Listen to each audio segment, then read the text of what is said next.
On a quiet afternoon just outside Crestwood Elementary School, a boy named Caleb Mitchell waited patiently in his wheelchair, minding his own business. His father, a man he admired deeply, was only minutes away. Until that day, Caleb had always felt safe there, nestled under the broad oaks and weathered brick walls. But on that afternoon, safety would be stripped away from him in the cruelest of ways as a patrol car rolled to a deliberate stop. An officer stepped out, his boots clicking against the asphalt, his shadow stretching long across the sidewalk.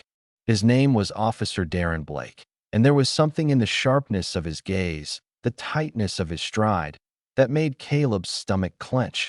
Blake walked toward him with a smirk, his uniform crisp, his badge gleaming in the late afternoon sun. He stopped a few feet away, crossing his arms as he looked Caleb up and down. "What's a kid like you doing loitering around here?" he asked, his tone dripping with mock curiosity. Caleb shifted uncomfortably, clutching the arms of his wheelchair. "I'm just waiting for my dad," he answered quietly. "Waiting for your dad," Blake repeated, scoffing as he circled Caleb like a hawk stalking prey. "Or casing the place. Maybe looking for trouble?" Caleb's heart hammered in his chest. He kept his gaze down, hoping the officer would lose interest and move on. But Officer Blake had no intention of moving on. Leaning closer, Blake planted a heavy hand on the wheelchair, his grip firm, invasive. "Don't ignore me, kid. People like you don't get to sit there acting like you're better than everyone else. You think the world owes you something because you're in that chair." The venom in his voice was undeniable. Caleb's pulse raced. His hands trembled slightly, but he held himself still, refusing to let fear show. And then, with a brutal shove, Officer Blake pushed the wheelchair forward, sending Caleb sprawling onto the hard pavement. The impact rattled his bones. Pain bloomed across his hands and knees where he tried to catch himself. The taste of blood and humiliation filled his mouth as he struggled to sit up. Blake laughed, a dark, joyless sound. "Get used to it, kid," he sneered. "This world doesn't have a place for you." Caleb lay there, feeling the weight of the world pressing down on him, feeling the cruelty of a system he was too young to have fully understood until that moment. But just as despair began to claw at him, he heard the sound of footsteps, fast, purposeful, furious. He looked up through tears and dirt to see his father, Isaac Mitchell, a man who had spent his career defending the very principles that Officer Blake had just shattered. Isaac, tall and broad-shouldered, with an aura of calm authority, was not just any man. He was a decorated U.S. Marshal, a man who had spent his life pursuing justice. And now, his justice was personal. Blake, oblivious to the storm descending upon him, continued to stand over Caleb, arms folded smugly across his chest. Isaac reached them within seconds.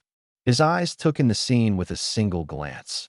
The officer standing, his son lying bruised and battered on the ground. There was a silence so dense it seemed the whole world held its breath.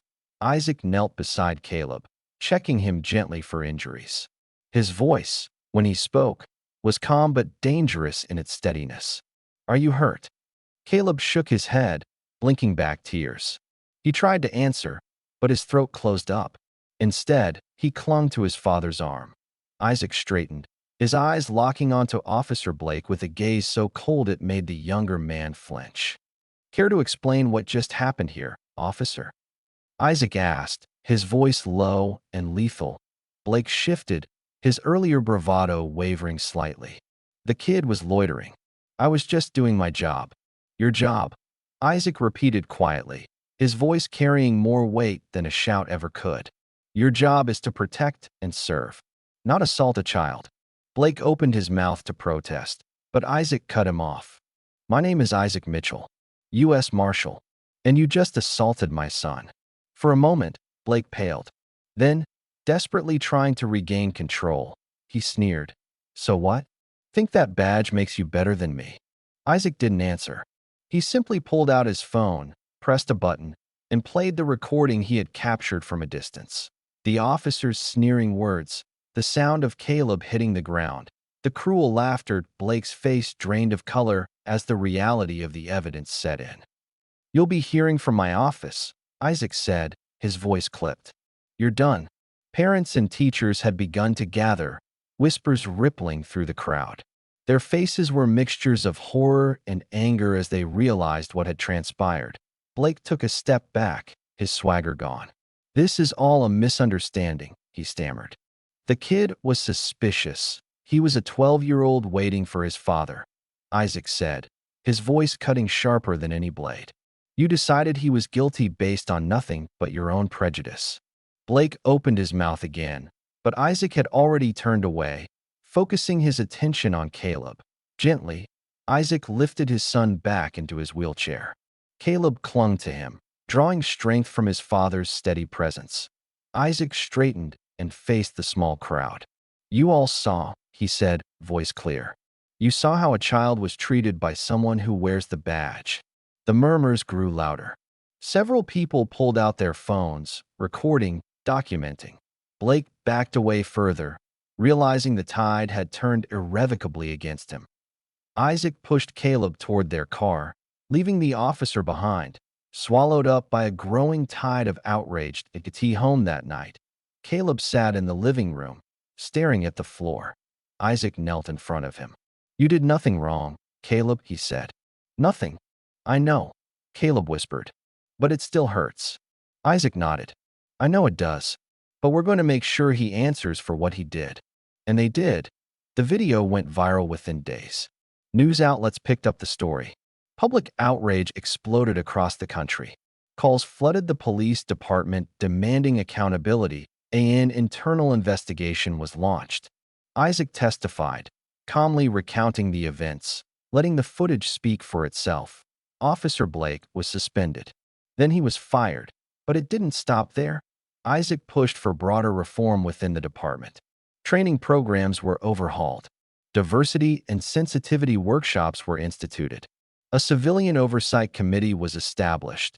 The changes didn't erase what had happened to Caleb, but they ensured that fewer children like him would ever face what he had endured. Months later, as Isaac and Caleb sat together on a bench overlooking the town square, watching kids play and parents chat, Caleb spoke. Did we really make a difference, Dad? Isaac smiled. We did, son. You did. Caleb thought about that for a long moment. Good, he said quietly. Because no one should ever be made to feel like they don't belong. No, Isaac agreed. They shouldn't. And together, they sat watching the sun dip below the horizon, a quiet reminder that sometimes, even in the darkest moments, the fight for justice burns bright.